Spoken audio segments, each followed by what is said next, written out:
저희가 뭐 잘해서 이렇게 뭐 지지율이 크게 올라간 게 아니라 우리 국민들께서 좀 듣기 불편한 퇴행적인 이런 말씀들을 많이 하시다 보니까 그분이 많이 떨어진 거지.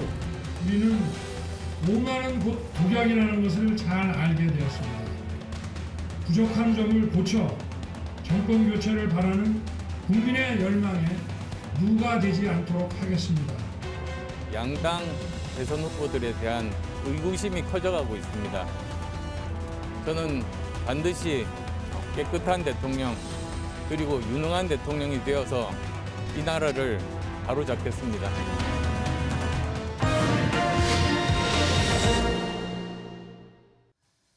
네, 대선을 앞둔 이 시점 민심은 어떻게 흘러가고 있는지 여론조사 전문가 네 분을 모시고 집중 진단해 보겠습니다. 네 분 안녕하십니까? 안녕하십니까? 네, 먼저요 새해첫 여론조사 언론들이 좀 일제히 쭉 쏟아냈습니다만 이재명 후보가 대부분 우세를 보이고 있습니다. 뭐 오차 범위 바뀐 조사들이 꽤 있던데요.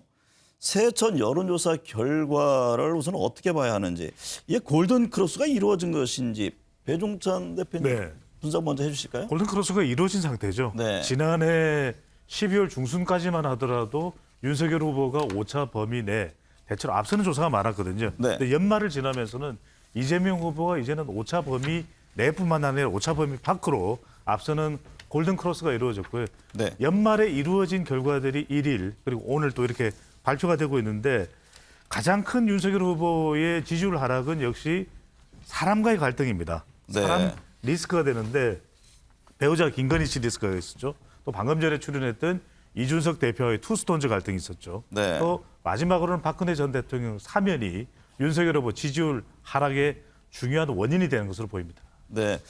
김미연 소장께서는 이번 여론조사 흐름 전체적으로 어떻게 보셨어요? 일단은 새해 발표된 조사가 한 5개 정도 있는 걸로 알고 있는데요. 아랜서치 조사, 아투 의뢰로 아랜서치 간 조사 결과를 보면 0.9%포인트로 이재명 후보가 오차 범위 초접전을 보이는 걸 조사됐고 네. 나머지 조사에서는 직접 면접인데요. 약 5.6에서 12%포인트까지 벌어지는 조사가 나왔습니다. 네. 보면 이제 이재명 후보 측에서는 이제 골든 크로스보다는 이제 데드 크로스다. 이제 윤석열 후보 쪽에서 입장에서 본 데드 크로스다고 얘기를 하고 있는데 네. 저는 이 흐름을 보면서 예측일 저희가 방송에서 예측했던 대로 이준석 후보와의 그 갈등이 상당히 지금 영향을 준 것 같고요. 네. 배우자 리스크가 영향을 줬다고는 하지만 전 배우자 리스크보다는 네. 만약에 이 윤석열 후보가 국민들이 보기에 좀 안정적인 국정 운영을 할 수 있는 능력과 자질을 가진 분이라면 가졌다고 평가를 받았다면 이 가족 리스크라든가 이준석 리스크는 그냥 그다지 큰 영향을 주지 않았을 것 같은데 결국은 윤 후보가 보여준 자질, 능력이 이번 조사에 크게 영향을 미친 것으로 보여집니다. 네.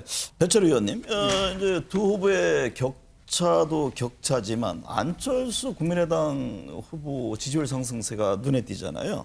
안 후보의 상승은 어떻게 보시나요? 10%라는 수치가 좀 의미를 읽어야 될 것 같은데 네. 10%라는 것은 선거 상황에서 존재감을 충분히 이제 변수에서 상수로 전환하는 수치. 근데 두 가지를 읽어야 될 것. 첫 번째는 성격. 이 네. 지지율이 어디서 왔고 이 성격을 어떻게 읽어야 되느냐 하나고 두 번째는 지속 가능성인데요. 네. 이 성격은 뭐 다른 언론에도 이렇게 분석이 나왔지만 결국 이제 윤석열 후보층에서 떨어져 나온 지지층이 미결층층 혹은 안철수 후보 쪽으로 하고 있다. 네. 그랬을 때 이게 자력으로 이렇게 획득한 지지율이 아니다라는 데 우선 좀 성격 규정을 좀 하고 싶고요. 네. 근데 연결되는 말인데 이 지속 가능성이 있느냐? 저는 조금 이제 아무래도 반사이익적 성격에서 얻어온 지지율이니까 네. 지속 가능성은 현재로서는 취약합니다. 그런데 네. 이제 네거티브 난타전이 이제 격렬해지고 안철수 후보의 메시지가 어느 정도 소구력을 가진다라면 네. 이제 견조해지는 이 상황이 이제 국민의 입장에서는 굉장히 곤혹스러운 상황이 되지 않을까 네. 그렇게 좀 조심스럽게 전망합니다. 배 의원님 지적하신 게 굉장히 중요한 포인트인데 홍형식 수장께서 보시기에 그러니까 이게 지속적인 흐름으로 갈 수 있는 것이지 그 안철수 후보의 지지율에 대한 얘기입니다. 아니면 말씀하신 대로 좀 어떤 반사적인 효과가 지금 큰 것인지 어떤 분석이세요? 지금 두 가지 다 작용을 한다고 봐야 됩니다. 네. 일단 안철수 후보의 지지율을 지금 끌어올리는 그 반등 모멘텀은 2030 세대에서 먼저 형성이 되고 있습니다. 네. 그런데 2030층의 특징 자체가 특정 후보에 대한 충성도가 높은 고정층이 아니에요. 그야말로 유동층이에요. 정책적 편익에 의해서 표심을 정하는 층이다 보니 네.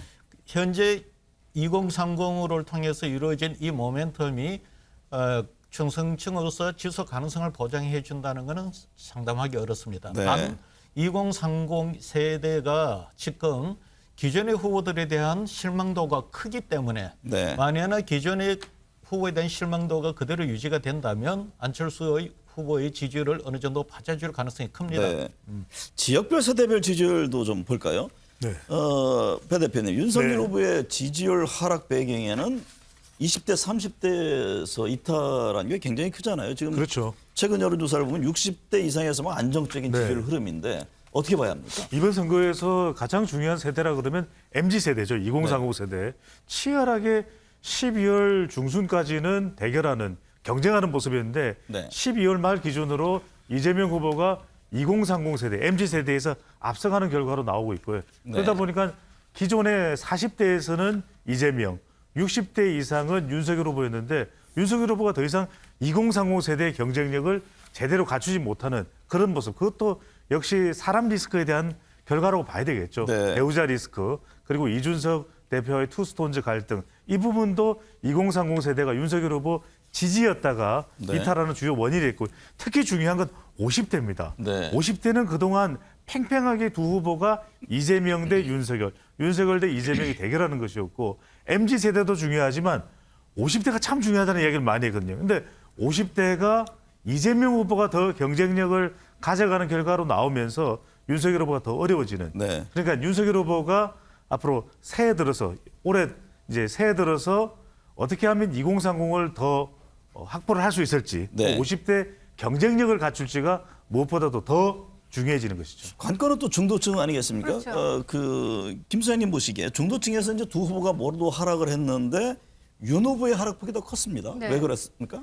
그거는 제가 앞에서 두 분이 말씀하신 것처럼 이 안철수 후보 쪽으로 표심이 이동한 결과를 보여집니다. 네. 물론 중도층에서는 윤석열 후보에 대해서 아직까지는 좀 불안정한 면이 있다고 저는 평가를 하는 것 같아요. 그럼에도 불구하고 지지율이 이렇게 빠지고 있는 배경에는 바로 아까 두 분께서는 이 지속 가능하겠냐 안철수 후보의 지지율이 네. 10%를 넘어서 지난번 대선에서 20% 가까이 20% 넘는 지지를 받았기 때문에 가능하겠냐 이 말씀을 하시는데요.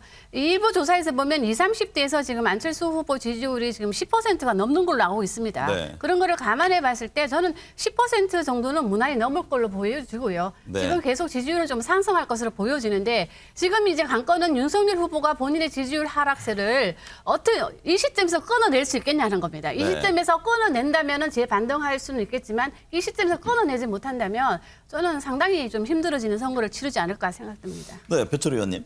지역별로 보면요. 뭐 이재명 후보는 호남, 윤석열 후보는 영남. 당연히 이제 전통적 지지 기반이니까 그렇게 나오는데 두 후보의 지지율을 보건데 다른 어떤 유의에서 또 관심 있게 봐야 될 지역은 어디입니까? 저희들이 이제 여론조사 보도 준칙에도 이렇게 하위표 보는 지역에 대해서는 과도한 해석은 하지 말 것을 좀 주문 당부하고 네. 있는데 뭐 분석도 마찬가지고요. 이제 해당 지역은 해당 지역만을 놓고 보는 게 타당할 텐데 그래도 이제 전국 단위 1000명을 하더라도 지역별로 일정한 경향성 내지는 흐름은 좀 읽을 수가 있습니다. 네. 지금 지역 요인 아까 말씀하셨던 대로 과거 전통적 투표 요인은 이른바 지역 균열이라는 동서 투표였는데 이번 같은 경우는 동서 투표도 이제 그대로 강하게 나타나고 있지만 네. 여러 지역에서 굉장히 좀 복합적으로 다이나믹하게 좀 형성되고 있습니다.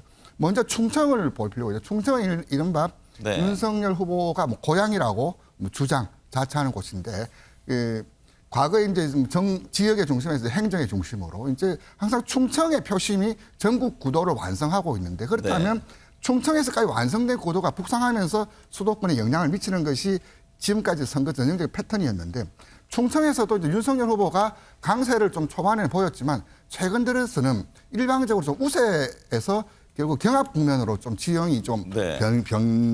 변화가 좀 보이고요. 그리고 인천 경기인데요. 가장 경기 같은 경우는 17개 광역 중에서 가장 유권자 수가 많은데 네. 수도권으로 이야기할 때도 이제 서울보다는 최근 들어서 경기에 영향이 많은데 결국 가장 큰 지역, 가장 큰 덩어리인 수도권에서 표가 어떻게 나오는가에 따라서 최종 향배가 가늠이 될 텐데 네. 인천 경기 같은 경우는 이재명 지사 후보가 지사를 했기 때문에 강한 평가의 근거가 남아 있는 지역이기 때문에 다소 우세적인데 네. 지금까지 좀 밀렸었는데 최근 들어서는 회복했던 그런 측면이 있고 또 하나 서울인데 서울 같은 경우는 부동산 이슈에 대한 평가하고 지역 여론이 민심이 그대로 나타나는데 네. 이제 최근 들어 이제 이재명 후보가 부동산 정책 관련된 일련의 사과 행보 그리고 정책 행보를 보이면서 많이 민심이 누그러졌어요. 네.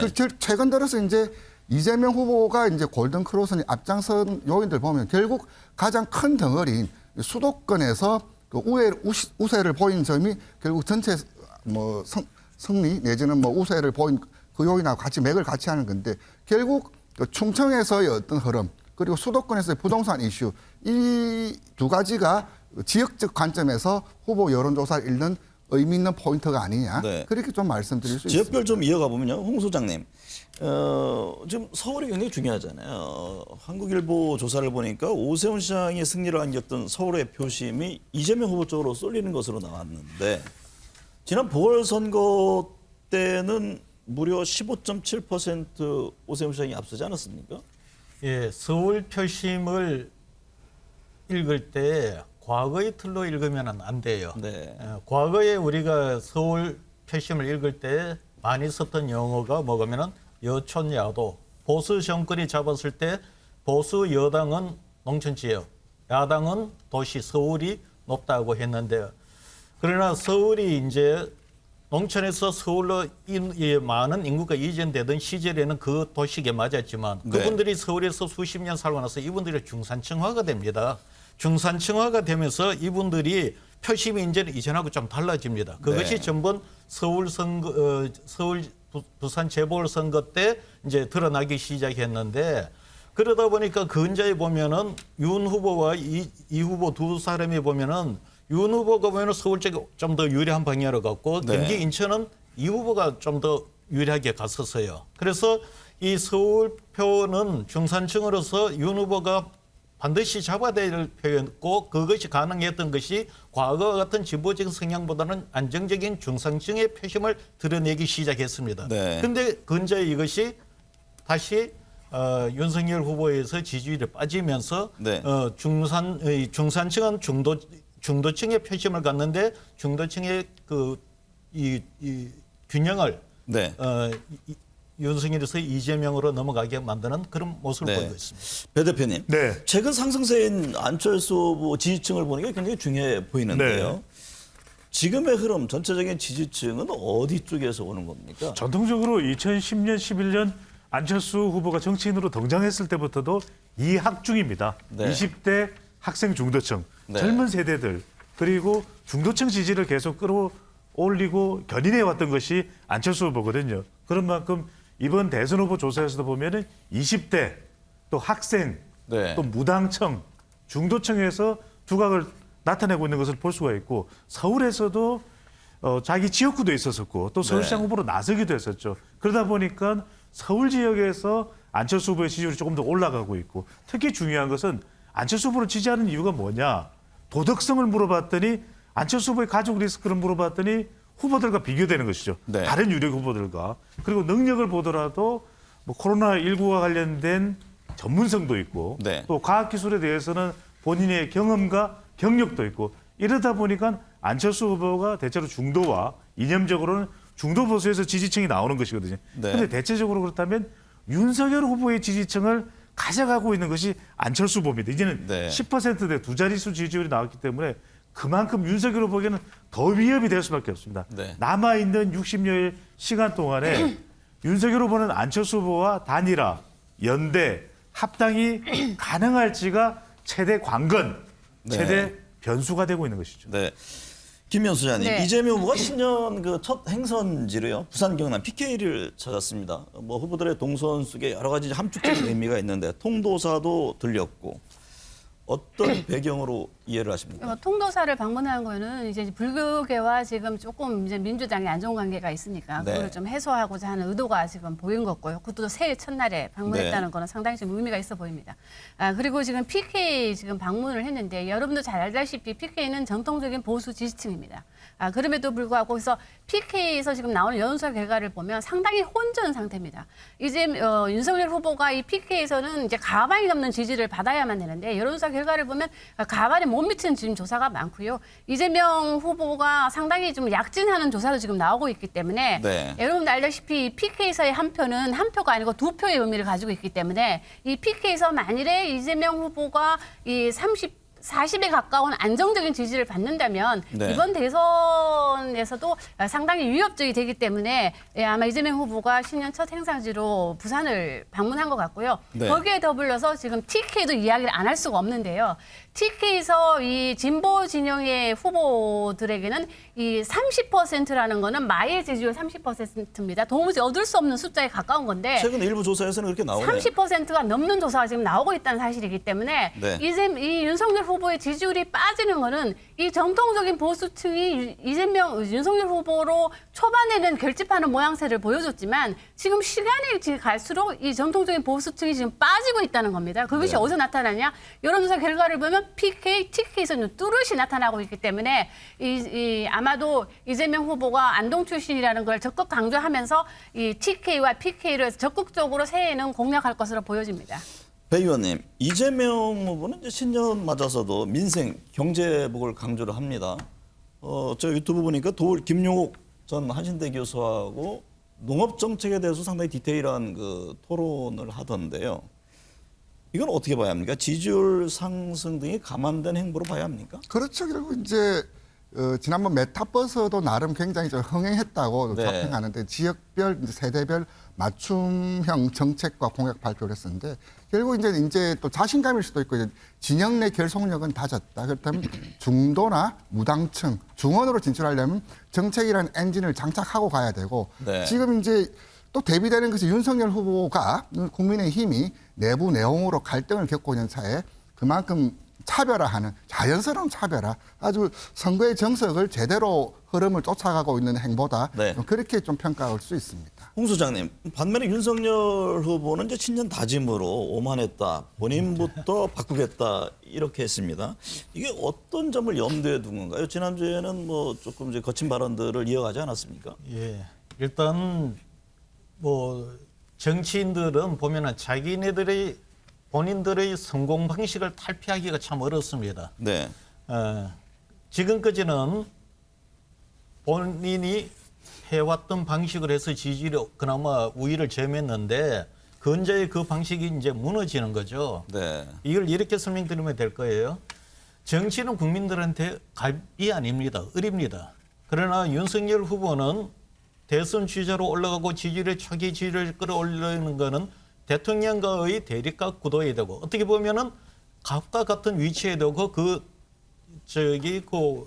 대립 구도를 만들면서 지지로 올라가다 보니 후보가 되고 나서도 국민들한테까지 그 자세를 바꾸지 못하고 있습니다. 네. 그것이 전체적인 구체적인 어느 사안에 대해서뿐만 아니라 전체적인 말투에 다 배회가 있습니다. 네. 그러다 보니까 이제 그 국민들로 봐서는 대통령이 되려고 하는 분이 국민을 모신다, 국민들을 위해서 봉사한다는 것보다도 군림하는 모습으로 보이는 것을 이제 아마 그쪽에서 파악을 한 것 같습니다. 그러다 보니까 스스로 오만했다라든가 그것을 본인부터 바꾸겠다 이런 표현을 하는 것 같습니다. 네. 대선 이제 66일 남은 상황에서 변수들을 좀 짚어봐야 할 것 같습니다. 배종찬 대표는 우선 좀 봐야 할 것이요. 뭐 토론회가 있을 것이고 또 구도상으로는 앞서 얘기를 나눈 안철수 후보를 둘러싼 예를 들면 뭐 후보 단일화 이 문제가 있을 텐데 네. 안 후보 입장에서는요. 단일화 문제를 어떻게 볼까요? 또 어느 쪽과 하는 게 유리하다고 보세요? 네, 단일화 열어놓고 있겠죠. 네. 왜냐하면 안철수 후보도 정치인이기 때문에 무엇이 가장 효과적인가, 무엇이 가장 많은 이익을 얻는 것이냐라는 판단을 할 수밖에 없을 테니까 국민의힘과 단일화를 염두에 두겠죠. 단일화를 한다면은. 근데 국민의힘에서 그럼 선뜻 응할까요?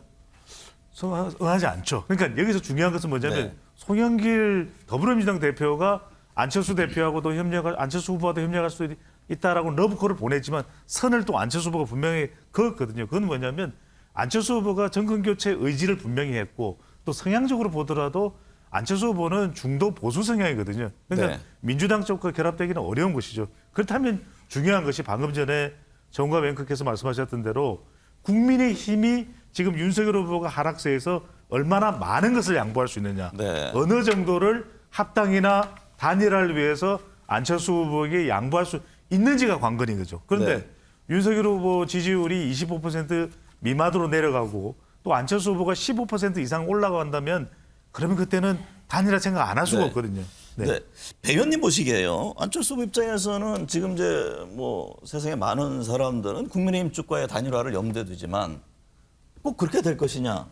또 다른 생각을 하시는 분들도 있을 겁니다. 예를 들면 지금 민주당의 송영길 대표 같은 경우에는 계속 우리와 함께 해야 된다. 그러면서 뭐 이런 먼저 통합 정도론 얘기까지 하지 않습니까? 그 점은 어떻게 보세요? 글쎄 그 진정성에 대해서는 좀 다소 좀 의문이 있습니다. 네. 그렇다면 그 이전에 뭐 예열이라고 할 수 있는 이를테면 정책적 연대라든지 뭐 공동 행보 없이 저도 약간은 좀 불쑥 튀어나온 그런 메시지를 봤는데 네. 문제는 이제 이거죠. 이를테면 아까 우리 배 대표 지적해 주셨듯이 지금의 어떤 구도가 완성된 구도라고 이야기하는 사람은 아무도 없습니다. 즉 이제 그 구도의 완성은 단일화까지도 봤을 때 이제 최종 구도의 완성이 되는데 네. 이제 국민의힘 모드 같은 경우 지난번 안철수 후보의 존재를 그닥 중요하게 여기지는 않았던 것 같아요. 그리고 이제 힘으로 누르면 그 지층이 자연스레 우리에게 오지 않을까라는 그런 모드에서 이제는 단일화를 신경 쓰지 않을 수 없는 네. 그런 상황을 왔었고 결국 이제 막판 구도의 완성이면서 동시에 대진표의 완성 또 마지막 선거 변수로서 어느 정도 휘발성 폭발력을 작용할 수 있는가. 지금 연초 조사했던 주요한 특징을 한 줄로 정리하자면 안철수의 존재, 그 영향력은 어디까지인가 이렇게 좀 네. 정리할 수 있겠습니다. 네. 또 다른 측면에서 관심에 쏠리는 게 이제 이준석 대표의 그 선대위 합류 문제인데 김면수 장께서 보시기에 뭐 이준석 대표 방금 전에 나와서 여전히 지금으로서는 합류할 의사가 없어 보입니다. 어떤 선택을 할 것으로 보세요? 뭐 개인적인 선택이야 저희가 뭐 예측을 네. 할 수는 합류한다면 득표에는 그래서 도움이 많이 됩니까? 저는 그 후보 자리 입장에서요? 그렇게 크게 뭐 도움은 되겠지만 크게 도움이 되리라고 생각은 안 합니다. 네. 그리고 이제 말이라는 것은 한번 뱉으면 이제 특히 공인 같은 경우는 다시 주워 담을 수가 없는데요. 저는 이준석 대표가 연초에 한 인터뷰에서 윤 후보가 가만히 있으면 이긴다. 토론 준비나 열심히 하면 좋겠다. 이런 말을 했는데요. 저는 이 말은 상당히 지금 중도층에다가 영향을 줄 것으로 보여집니다. 네. 그러면 결국은 윤 후보 당대표 같은 당의 당대표가 윤 후보를 평가를 한 거거든요. 윤 네. 후보가 그동안 선거 운동을 한 거에 대해서 평가를 한 겁니다. 가만히 있으면 윤 후보가 이긴다? 아니 대선 후보가 가만히 있는데 어떻게 이길 수가 있나요? 저는 이 말은 상당히 지금 중도층에게 지금 상당히 영향을 주는 발언으로 보여지고요. 네. 이런 발언까지 한 사람이 다시 복귀해서 우리 대표를 우리 후보를 지지해달라. 이 하학적 결합은 저는 상당히 어려워 보이기 때문에 네. 저는 이준석 대표가 극적으로 복귀한다 하더라도 그다지 득표에 도움이 될 것 같지는 않아 보입니다. 홍 소장님, 사실 다급한 건 후보잖아요. 지금 뭐 당대표하고 서로 이렇게 핑퐁 게임을 할 상황이 아니어 보이는데 윤석열 후보가요. 선대 개편 없다고 그랬다가 최근에 조금 뉘앙스를 바꿨습니다. 좀 변화 줄 의지를 내비쳤는데 이게 이준석 대표의 추가 합류를 염두에 넣은 발언으로 이해를 하십니까? 글쎄요. 그것까지는 모르겠지만 분명한 건 지금 체제로는 안 된다고 보는 거죠. 네. 예, 개편을 이제 아마 선대위 쇄신을 큰 틀에서 염두에 두고 하는 겁니다. 그러는 차원에도 그 이준석이 대표가 복귀하느냐 문제인데 이준석 복귀의 여부를 떠나갖고 아마 이 윤석열 후보의 선대위 개편은 두 가지가 있어야 될 겁니다. 네. 사실 윤석열 후보는 어떤 비전이나 메시지가 좀 약해요. 정권을 잡았을 때 어떻게 해야 될지. 그러면 그것이 철학이나 가치로 제시가 안 되면은 선대위에 참여하는 인물로서 그것을 보여주는 모습이 하나 보여야 되는 거고 네. 두 번째는 사실 야권의 가장 큰 동력은 뭐가면은 정권 교체론이란 말입니다. 정권 교체를 할 수 있는 전략 견술이 가능한 그런 어떤 그 능력이 있는지를 보여줘야만이 이것이 쇄신의 의미가 있고 또 이준석 대표가 합류를 해도 그것이 의미가 있지. 그렇지 않으면 이준석 대표 한 명 다시 복귀한다고 해서 네. 큰 영향은 없을 거로 봅니다. 또 하나 관심 있게 보는 것이 유권자들이 박근혜 전 대통령 사면 문제입니다. 네. 배 대표께서 보시기에 이번 대선에서 과연 어느 정도 영향을 줄 것인지 지금 여론조사를 보면 국민 절반이 이번 대선에 박 전 대통령 사면이 영향을 미칠 것이다. 이렇게 결과들이 나옵니다. 네. 여야 어느 쪽에 더 유리한 국면이 될 것 같습니까? 윤석열 후보에게 부담이 되겠죠. 네. 근데 결과적으로는 정치적으로 반사이익을 얻어가는 쪽은 이재명 후보가 될 텐데, 근데 이 여론조사가 하나의 조사가 아니라 박근혜 전 대통령 사면이 어느 후보에게 더 유리한가 불리한가 또 어느 정도의 영향을 미칠까를 종합적으로 분석을 해보면 그다지 치명적이진 않아요. 제한적인데 제한적이다 하더라도 윤석열 후보가 고민할 거리가 더 많거든요. 대구 경북을 방문하더라도 가장 핵심적인 것은 박근혜 전 대통령이 대선을 60여일 이상 앞두고 사면됨으로써 정권 교체 여론이 약화되는 겁니다. 강화되는 것이 아니라 윤석열 후보가 가장 올라타야 되는 그런 여론이 정권 교체 여론인데 이것이 MZ세대 여성 중도층에서 약화된다면 그만큼 윤 후보에게는 부담이 되거든요. 그 반사 이익 정도를 이재명 후보가 가져가는 것이 될 텐데 결론적으로는 선거 전체판을 다 흔드는 정도의 치명적이나 결정적이지는 않다. 네. 다만 부분적인 영향은 분명해 보입니다. 박근혜 전 대통령 지금 이제 뭐 건강에 전념하고 있습니다만 한 달 뒤 퇴원 예정이라고 하지 않습니까? 그러면 대선이 한 달 정도 남은 시점인데 분명히 이제 메시지를 낼 것이라고 지금 전망들이 많습니다. 어느 후보에게 호재 또는 악재가 될까요? 저는 이제 박근혜 전 대통령 같은 경우에는 이제 정치력 영향력은 상당히 저는 약화됐다고 보여집니다. 네. 어떤 메시지를 내더라도 그것이 어떤 후보에게 영향을 크게 줄 거라고 예상은 되지 않습니다. 그럼에도 불구하고 만일에 이제 이 박근혜 전 대통령이 사면은 바로 이 TK의 민심을 균열을 가져왔거든요. 그렇기 때문에 그날 어떤 메시지를 내든 간에 저는 그 어떤 후보에게 영향을 주는 거는 저는 줄 거라고 생각은 들지 않지만 TK는 상당히 영향을 줄 것으로 보여집니다. 네. 또 다른 그 측면, 뭐 이번 대선에서 특히 또 후보 배우자들에 대한 관심이 집중돼 있습니다. 배 의원님, 신년 행보에서요.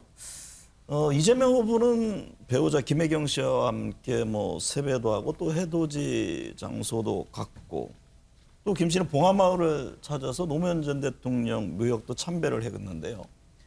반면에 윤석열 후보는 지금 뭐 안전모를 쓰고 혼자 이렇게 행보를 이어갔습니다. 배우자의 움직임이 후보들을 지지에는 어떤 영향을 줄까요? 과거 이제 흐름 봤을 때는 큰 영향은 없었죠. 네. 근데 이번만큼 이렇게 배우자들이 관심이 받고 그 표심에 영향을 준 선거가 있었나 보니까 없더라고요. 근데 네. 이제 국민의힘 입장에서는 이제 김건희 씨가 직접 이제 나서서 일주일 전에 사과를 하면 어느 정도 해소 진정 국면이 아니냐 그렇게 좀 평가를 하고 있고. 네. 그래도 그 이상 이제 추가적으로 나온 것서 어느 정도 좀 출구는 좀 제대로 좀 잡은 것 같아요. 네. 이제 이재명 후보 같은 경우는 이제 배우자하고 계속 같이 동선을 다니는 것이 그것이 나중에는 어느 정도 축적 효과는 있을 것 같아요. 여기는 네. 이제 같이 부부가 같이 다니고 영부인이 되어도 이러저런 일을 할 수 있다는 것을 그런 잔상들을 꾸준히 축적하는 것은 나중에 어느 순간에는 그것이 좀 중요한 작동할 수 있는 그런 축적의 힘, 축적의 네. 시간을 좀 가지고 있는 거 아니냐. 네. 좀 그렇게 좀 보여집니다. 홍 소장님, 사실 이 퍼스트레이디 논쟁은 윤석열 후보가 키운 측면이 있잖아요. 그 먼저 영부인이란 제도를 없애겠다라고 하자 이재명 후보는 아니 대한민국 영부인이 법입니까 이렇게 응수를 했는데 이게 국민들은 대통령을 뽑을 때 영부인도 함께 뽑는다 이렇게 보고 있는 겁니까? 글쎄요. 제가 볼 때는 뭐 영부인을 함께 뽑는다라고 그것은 아니어도 굉장히 많이 고려를 할 겁니다. 네. 특히 두 가지 측면입니다. 우리나라에서는 과거 대통령 배우자의 역할에 대한 어떤 많은 그런 그 경험을 갖고 있고 기억에 남아 있습니다. 그래서 대통령과 더불어 영부인 배우자가 어떤 사람이냐는 굉장히 중요하게 보는 거고 특히 네. 이번에는 또 하나의 특징이 뭐냐면은 역대 최악의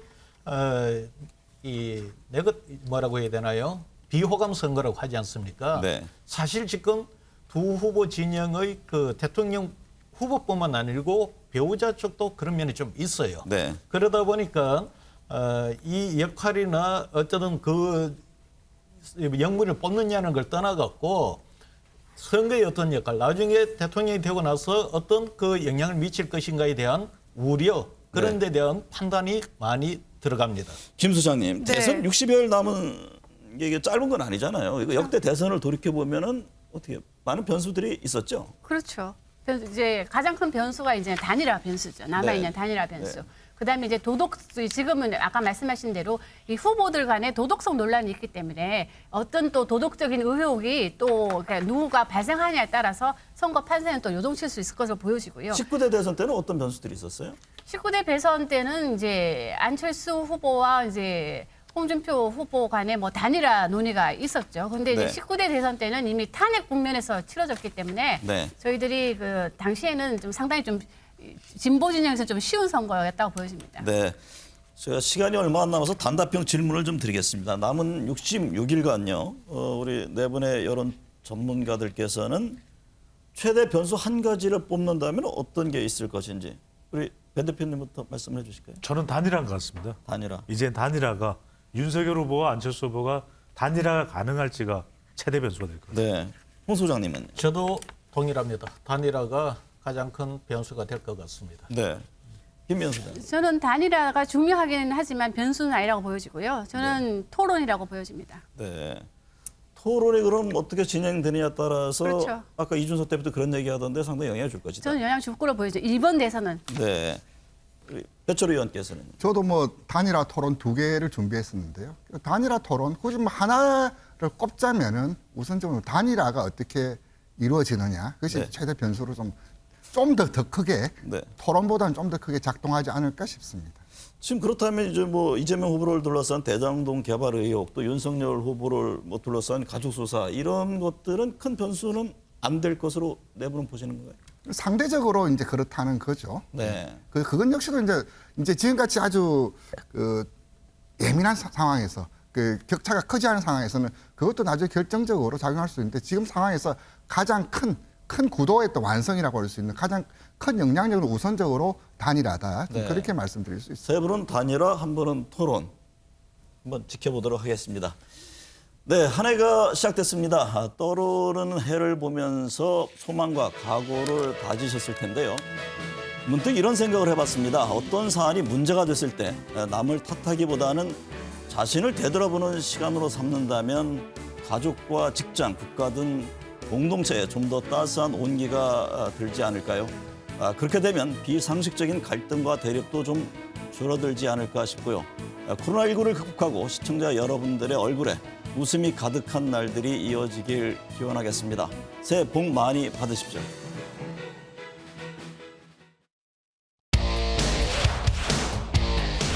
시청자 여러분, 새해 복 많이 받으십시오. 올해는 별다른 꿈이 없습니다. 제발 호랑이 기운을 좀 받아서 코로나가 종식됐으면 좋겠습니다. 건강에 신경도 쓰시고 앞으로 저희들은 방송을 위해서 최선을 다하겠습니다. 새해 복 많이 받으세요.